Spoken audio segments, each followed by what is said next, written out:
राजस्थान में नए जिलों के मुद्दों के बीच केकड़ी, शाहपुरा, सांचौर, गंगापुर सिटी और दूदू जिले का जाना क्या लगभग तय हो गया है कि अब ये जिले जो घोषित किए गए थे पिछले साल वो अब जिले नहीं रहेंगे। और शायद यह भी तय नजर आ रहा है कि पाली भी संभाग मुख्यालय नहीं रहेगा। अभी हाल ही में जो आईएएस आईपीएस की लिस्ट आई है, जिस तरीके से अधिकारियों को पोस्टिंग दी गई है, अतिरिक्त जिलों की जिम्मेदारियां दी गई है, उससे लगता है कि राजस्थान में कुछ जिले खत्म किए जा सकते हैं। ललित के पंवार की अध्यक्षता में जो कमेटी गठित हुई, उस कमेटी ने जो रिपोर्ट दी है, उस कमेटी से जो डिटेल मांगी गई, उसके बाद में जिस तरीके से समन्वयक को बदला गया है, मंत्रिमंडलीय उपसमिति के जो इंचार्ज प्रेमचंद बैरवा की जगह मदन दिलावर को दिया गया है, तो उससे लगता है कि जो विरोध हैं वो जो संभावित नजर आता है उसको अगर कोई मंत्री अंदाज में संभाल सकता है तो मदन दिलावर संभाल सकते हैं। अपने बेबाक अलहदा अंदाज के लिए प्रेमचंद बैरवा थोड़े से सॉफ्ट पड़ते हैं, चूंकि उनका खुद का जिला दूदू जाने की कगार पे हैं। ऐसे में बड़ा सवाल है उनके राजनीतिक भविष्य और तमाम चीज़ों को देखते हुए। तो आपको याद होगा कि जाते हुए, और जिसपे हम लगातार जिक्र भी कर रहे हैं कि जाती हुई अशोक गहलोत की सरकार ने राजस्थान में आनन फानन में 19 नए जिलों की घोषणा कर दी। जयपुर ग्रामीण और जयपुर शहर के साथ ही बालोतरा, ब्यावर, डीडवाना और कुचामन, पाली जिले को संभाग बना दिया। इसके अलावा कई सारे जिले ऐसे जैसे कि अनूपगढ़ जिला गंगानगर बीकानेर को तोड़ के बनाया गया, भरतपुर में डीग को बनाया गया, और जिस जिले की सबसे ज्यादा चर्चा हुई उसका नाम दूदू है, जहां से प्रेमचंद बैरवा चुनाव जीते हैं। बनवाने वाले नागर जो है वो चुनाव हार गए। सवाई माधोपुर में गंगापुर बनाया गया, अजमेर में केकड़ी बनाया गया, अलवर में खैरथल तिजारा बनाया गया, कोटपुतली, बहरोड, जयपुर में एक और जिला बना, नीम का थाना बना सीकर में, जोधपुर में फलोदी बना, उदयपुर में सलुम्बर, सांचौर जालोर का, भीलवाड़ा में शाहपुरा, ऐसे ये जिले बनाए गए थे। इसके अलावा जो है वो जब और पंगे हुए, लोग विरोध प्रदर्शन करने लगे, तो अक्टूबर 2023 में अशोक गहलोत ने 3 और नए जिलों की घोषणा की जो अभी तक मुकम्मल नहीं हो पाए, नोटिफिकेशन नहीं जारी हो पाया आचार संहिता लगने के कारण। इसमें डीडवाना कुचामन के बीच कुचामन सिटी को जिला, जो कि नागौर से अलग हुआ था, और कुचामन सिटी, मकराना, नामा और परबतसर को लेते हुए, और मालपुरा जिसमें मालपुरा, पीपलू और निवाई को जिला, और सुजानगढ़ जिसमें चूरू, सुजानगढ़, चूरू जिले का पार्ट जो था वो उसको सुजानगढ़, रतनगढ़ और बीदासर तहसील को जोड़ते हुए, और नए संभाग जो बने थे उनमें पाली, बांसवाड़ा और सीकर संभाग। इसके अलावा जब जिले बने उसके बाद पूरे राजस्थान में विरोध प्रदर्शन शुरू हुए। जैसा मैं अक्सर कहता रहा हूं कि जो डिमांड शुरू हुई थी वो सबसे पहले अगर प्रभावी तरीके से किसी विधायक ने शुरू की थी तो उनका नाम मदन, यानी कि मदन प्रजापत था। फिर जांच, ये वो रिव्यू चलता रहा, फिर मदन राठौड़ के एक बयान से इसमें उबाल आया और अब मदन दिलावर को दे दिए। तो मदन मदन मदन वाला मामला जो है वो जिस तरीके से आगे बढ़ रहा है, उसके बाद अब राजस्थान में और भी जगह से जिलों की मांग आ रही है। जैसे जालोर में सांचौर की जगह भीनमाल को जिला बनाने की मांग आ रही है। सिरोही वैसे छोटा जिला है लेकिन आबू रोड को अलग जिला बनाने की मांग आ रही है। अलवर में भिवाड़ी की मांग आ रही है, निमराना की मांग आ रही है, नागौर में मकराना की है, मेड़ता सिटी की है, सुजला जैसे सुजानगढ़ की मांग आई थी, सुजानगढ़, जसवंतगढ़, लाडनू को एक जिला बनाने की मांग आ रही है। जयपुर में सांभर, झील, फुलेरा, शेखावाटी में फतेहपुर शेखावाटी सीकर जिले के और श्री माधोपुर की मांग आ रही है। जैसलमेर में पोखरण को अलग जिला बनाए जाने की मांग कर रहे हैं। अजमेर में मदनगंज, किशनगढ़ की डिमांड है, और सुजानगढ़ और रतनगढ़ की भी डिमांड है।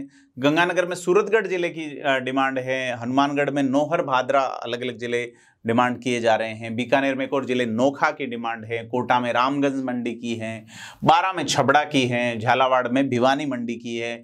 भरतपुर में बयाना को जिला बनाने की मांग उठी। डीग में कामा और करौली जिले के हिंडोन सिटी, साथ ही चित्तौड़गढ़ में रावतवाड़ा को, उदयपुर में एक और जिला खैरवाड़ा की डिमांड की गई, और पाली जिले में बाली की डिमांड की गई है। यह मांग लगातार जिलों का जिन्न जो है वो थमने का नाम नहीं ले रहा। हर कोई चाह रहा है कि जिला मिल जाए।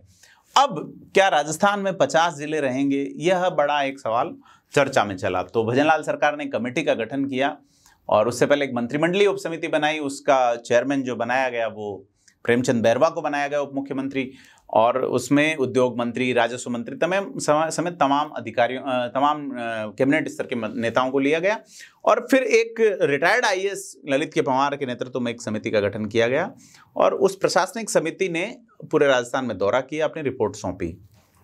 अब रिपोर्ट का क्या आउटकम आएगा, भंजनलाल सरकार शायद सोच रही है कि विधानसभा के उपचुनाव इससे प्रभावित नहीं हो जाए, क्योंकि 7 विधानसभा क्षेत्रों में उपचुनाव हैं।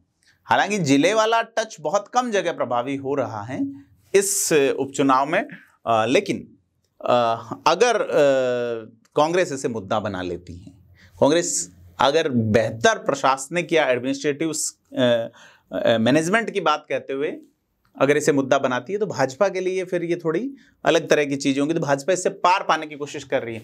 तो जिस अंदाज के लिए प्रेमचंद बैरवा पहचाने जाते हैं, शांत, सरल, सौम्य, सहज नजर आते हैं, तो इसको फेस करने के लिए जिस चेहरे की जरूरत है भाजपा को, फ्रंट फुट पे आके खेलने वाले की, पॉलिटिकल चेहरे की, तो वो मदन दिलावर है। जैसे में मदन दिलावर को इस कमेटी का जो संयोजक बना दिया।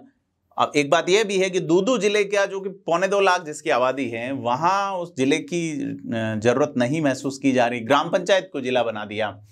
उस जिले को अगर प्रेमचंद बैरवा खुद संयोजक रहते हुए हटाते हैं, तो प्रेमचंद बैरवा की राजनीतिक आगे करियर पे ही संकट आने जैसी बात चली।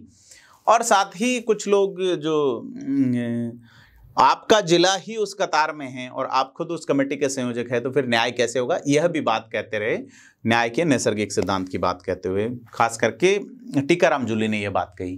तो अब यह तय नहीं हुआ कि किस तरह से जिले जो है कौन सा रहेगा, कौन सा हटाएगा।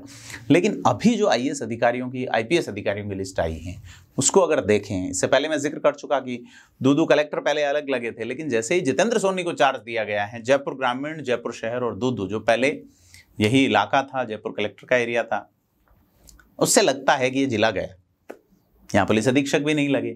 इसके अलावा पाली संभाग की मैं बात कर रहा था कि पाली की संभागीय आयुक्त प्रतिभा सिंह को जोधपुर ट्रांसफर कर दिया गया है और पाली का एडिशनल चार्ज दे दिया गया। अगर पाली को संभाग रखना ही था तो पाली की संभागीय आयुक्त तो वो थी ही और उनको जोधपुर का अतिरिक्त चार्ज दिया जा सकता था, लेकिन प्रतिभा सिंह का प्रमोशन करते हुए उनको जोधपुर का बना दिया गया है संभागीय आयुक्त और पाली का एडिशनल चार्ज दे दिया है। ऐसे में लगभग तय है कि सीमा से महज 30-40 किलोमीटर की दूरी है जिला मुख्यालय की, संभागीय मुख्यालय से 60 से 70 किलोमीटर की दूरी है पाली की। ऐसे में बहुत कम दूरी में 2 संभागों का होना, 2 संभाग मुख्यालयों का होना, और चूंकि सांचौर जैसे जिले के लिए तो 300 किलोमीटर पाली है और 300 किलोमीटर से बहुत कम और तत्काल साधन वाला जोधपुर है, तो इस संभाग को हटने की बात आ रही है या इसमें कुछ बदलाव होने की।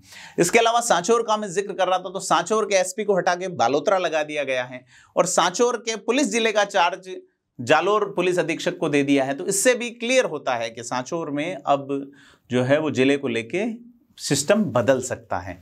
यही नहीं, जिस तरीके से अजमेर में आईपीएस वंदिता राणा को तैनात किया गया है, उन्हें केकड़ी का एसपी का चार्ज अतिरिक्त दिया गया है। केकड़ी रघु शर्मा के प्रभाव में इलाका रहा है, वहाँ ये मंत्री रहे हैं, रघु शर्मा चिकित्सा मंत्री रहे हैं कोविड काल में और चुनाव नहीं जीत पाए। केकड़ी को जिला हटाने को या केकड़ी के जिले का स्तर खत्म करने के लिए जिस तरीके से डिमांड भी उठी और नहीं खत्म करने के लिए भी प्रदर्शन और ये चीज़ें चली हैं, तो वंदिता राणा को केकड़ी का अतिरिक्त चार्ज दिया गया, बड़ी चीज़ें हैं। साथ ही जैसा मैं पहले बता चुका, जितेंद्र कुमार सोनी जो हैं वो दूदू और जयपुर ग्रामीण जिले का देख रहे हैं। इसके अलावा शाहपुरा जो कि भीलवाड़ा वाला जिला है, वहाँ भी भीलवाड़ा से ही चार्ज दिया गया है। शाहपुरा में जिस तरह से लालाराम बैरवा विधानसभा का चुनाव जीते थे कैलाश मेघवाल को हरा के, शाहपुरा को जिला बनाए जाने पे कैलाश मेघवाल ने अशोक गहलोत की तारीफ की थी, भाजपा के कट्टर नेता, अनुसूचित जाति का एक बड़ा चेहरा। अब शाहपुरा पे भी संकट नजर आता है और बहरोड और इन कोटपुतली, डीग, कामा जैसे जिलों का क्या होगा, कुचामन, डीडवाना, यह चीज़ें देखने वाली हैं, क्योंकि फिलहाल जो पोस्टिंग्स हुई है उससे लगता है कि इन 4-5 जिलों पे सीधे तौर पे असर पड़ेगा और यह असर जो है वो जल्द ही देखने को मिल सकता है। लेकिन ये विधानसभा के उपचुनाव से पहले देखने को मिलेगा या बाद में, ये देखने वाली बात होगी, क्योंकि पंचायत राज चुनाव को लेके ये तय हो चुका है कि पंचायत राज चुनाव जो है वो बाद में होंगे, एक राज्य एक चुनाव वाली पंचायत राज नगर निकायों के चुनाव आसपास होंगे, तो इनको एक्सटेंड किया जा सकता है। तो भाजपा वो तो टाइम बाई कर सकती है, लेकिन उपचुनाव अब जल्दी इनको करवाने होंगे, खास करके जैसे ही महाराष्ट्र के चुनाव होंगे या दिल्ली के चुनाव होंगे, उसी से पहले भाजपा को ये उपचुनाव केंद्र सरकार का जो निर्वाचन आयोग जो है वो ये उपचुनाव की घोषणा कर सकता है। और दूसरी चीज अगर देखें, जिसमें हम लगातार पहले भी बात कर चुके कि जनसंख्या का जो कमीशन है, रजिस्ट्रार जनरल ऑफ इंडिया, उसकी ओर से जो सीमाएं सील किए जाने वाले मामले में लेके फिलहाल राज्य सरकार के पास कोई जवाब नहीं आया है कि सीमाएं खोली जाएं ताकि जिलों को एक बार फिर से नोटिफाई किया जा सके, डी नोटिफाई किया जा सके। आपको क्या लगता है कि इन जिलों को हटाने को लेकर सरकार जिस तरह से ट्रांसफर पोस्टिंग्स कर रही है उससे क्या असर पड़ सकता है? हमें कमेंट करके बताएं। वीडियो को लाइक शेयर करें, चैनल को सब्सक्राइब करें। धन्यवाद।